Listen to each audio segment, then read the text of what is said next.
Fala galera do canal, bem-vindo a mais um vídeo do canal Minha Maior Paixão é Rubro-Negra. Antes de mais nada, curta, compartilhe e se inscreva no canal que é importante pra mim, tá? Meu nome é Leonardo, vou primeiro aí, esse vídeo tem o intuito de falar sobre 4 assuntos, 2 saiu a notícia há pouco tempo e 2 já é um detalhe já pra gente começar a falar do nosso próximo adversário na Libertadores, próximo e primeiro adversário da Libertadores de 2023 e falar também sobre Gabigol, essa declaração após o Fla-Flu, tá?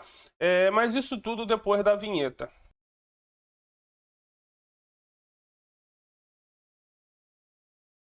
Fala galerinha do canal, vamos iniciar falando sobre Gabigol, essa declaração do Gabigol pós Fla-Flu, onde ele deixa claro para o Vitor Pereira, claro na declaração dele, 2 motivos por não ter sido escalado como titular.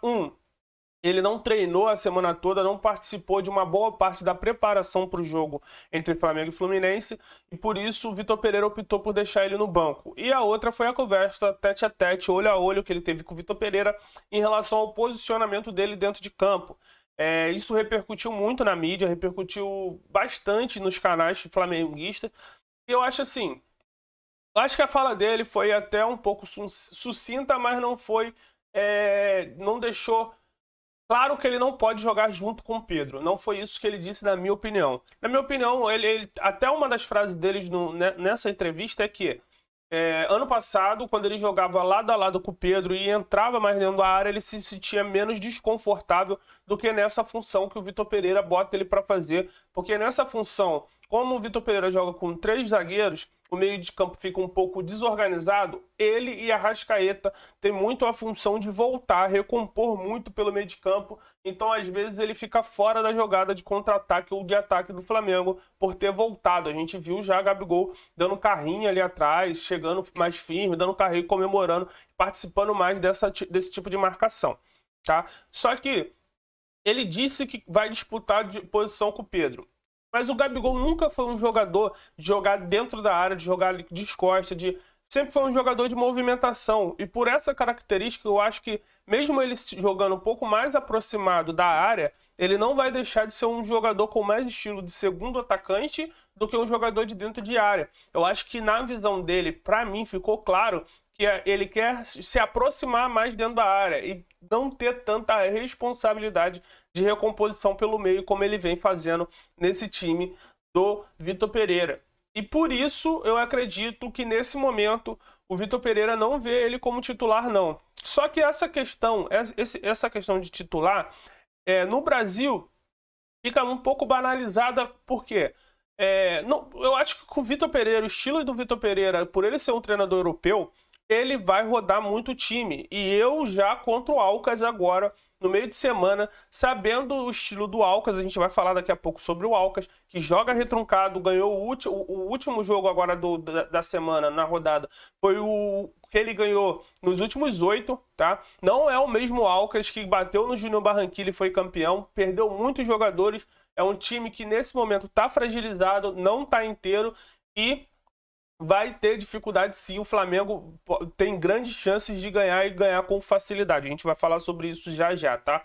Então, nessa declaração do Gabigol, acredito que ele quis dizer que quer jogar mais aproximado da área e não voltar tanto. Não sei por que isso repercutiu tanto. Algumas pessoas já estão usando isso para criar crise no Flamengo, que não é surpresa para mim.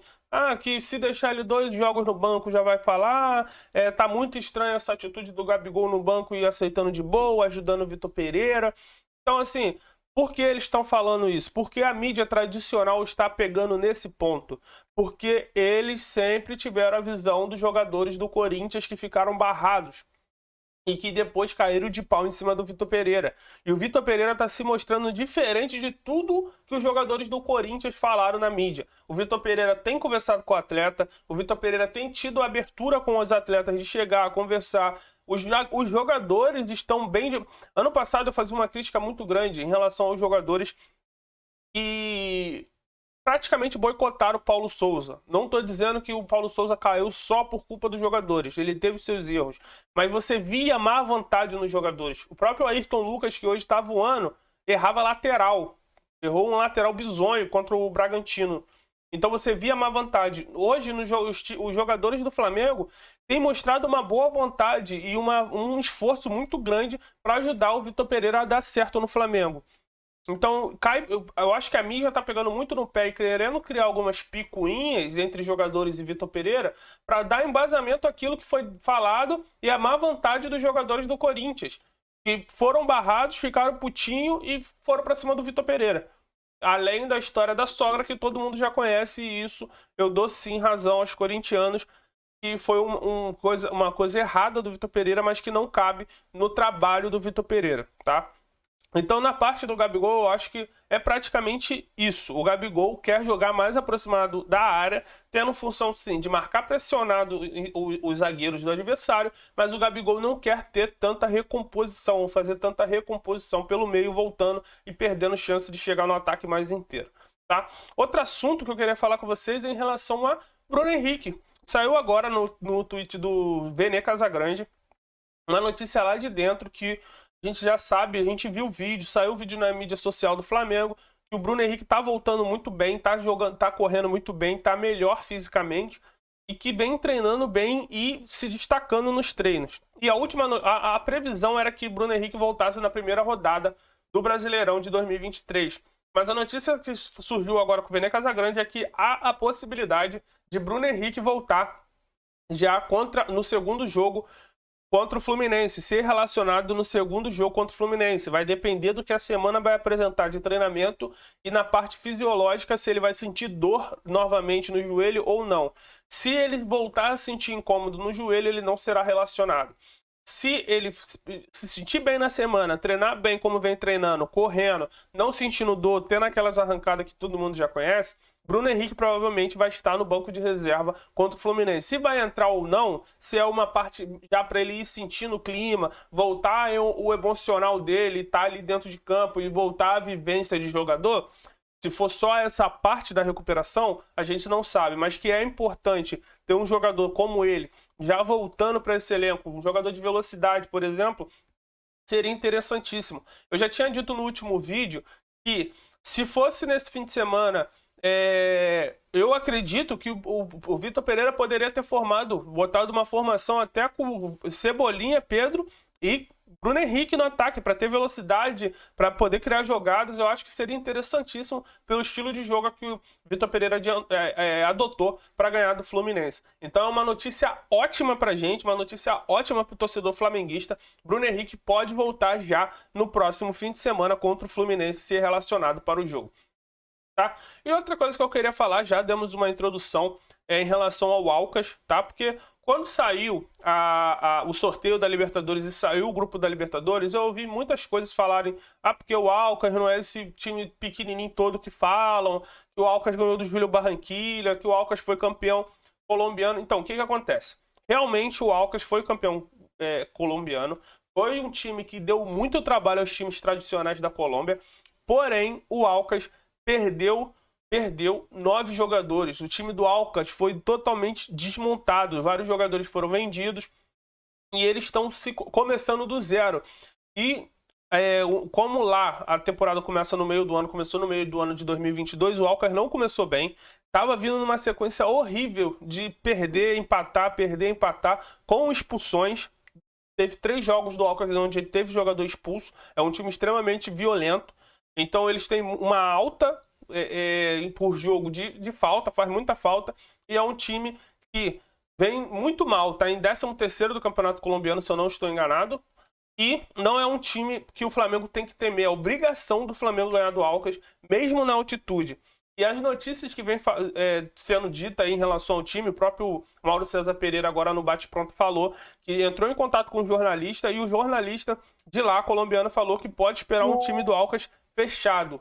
O Alcas vai vir fechado, retrancado, para jogar com o Flamengo mesmo na altitude. A gente vê times que jogam na altitude contra time brasileiro e se arriscam mais. E tenta usar a altitude contra o time brasileiro, acelerando o jogo, dando chute de fora da área, tentando dificultar na bola aérea pelo rarefeito que tem na altitude. E pelo que tem vindo da imprensa colombiana, não vai ser assim contra o Aucas. O Aucas deve sim arriscar o contra-ataque e algum chute de fora da área, mas não vai ser um time que vai tentar pressionar e acelerar o jogo. Vai ser um time que vai tentar se recuar, segurar o Flamengo para tentar algumas escapadas de contra-ataque. E o Flamengo provavelmente vai ficar com mais tempo com a bola, rodando bola para...